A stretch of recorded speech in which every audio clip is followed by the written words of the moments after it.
नमः। जय श्री राम। जय श्री राम। आपदामपहर्तारं दातारं सर्वसंपदां लोकाभिरामं श्रीरामं भूया भूयो नमाम्यहं।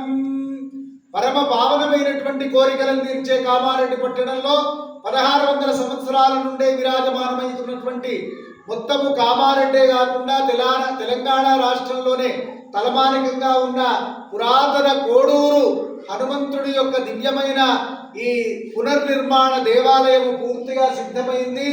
గర్భగుడిలో సింహాసన పీఠాన్ని తయారు చేసి కోడూరు హనుమంతుడి యొక్క దివ్యమైన సన్నిధానాన్ని ఏర్పాటు చేయడం జరిగింది.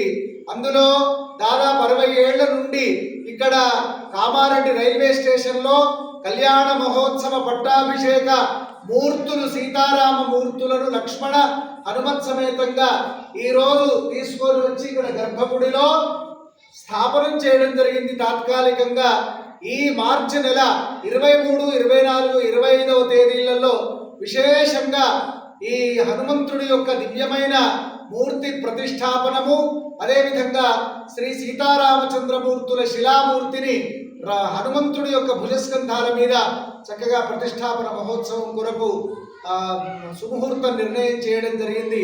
ఆస్తికులైన సమస్త భక్తులందరూ కూడా ఈ మహత్తర కార్యక్రమంలో పాల్గొని తరించవలసినదని అందరికీ శుభ సూచన. అందరూ బాగుండాలి, అందులో మనం ఉండాలి. స్వస్తి, శుభం, మంగళం. జై శ్రీరామ్. జై శ్రీరామ్. జై శ్రీరామ్. జై శ్రీరామ్. రామ లక్ష్మణ జానకి జై బోలో హనుమానికి. 2-3 రోజులలోనే హనుమంతుడు చక్కగా శుభ్రతను పొంది గర్భగుడిలో ఈ పీఠం పైన ఆసీనుడు కాబోతున్నాడు. ఇదొక అద్భుతమైన శుభవార్త. శుభం, మంగళం. స్వస్తి.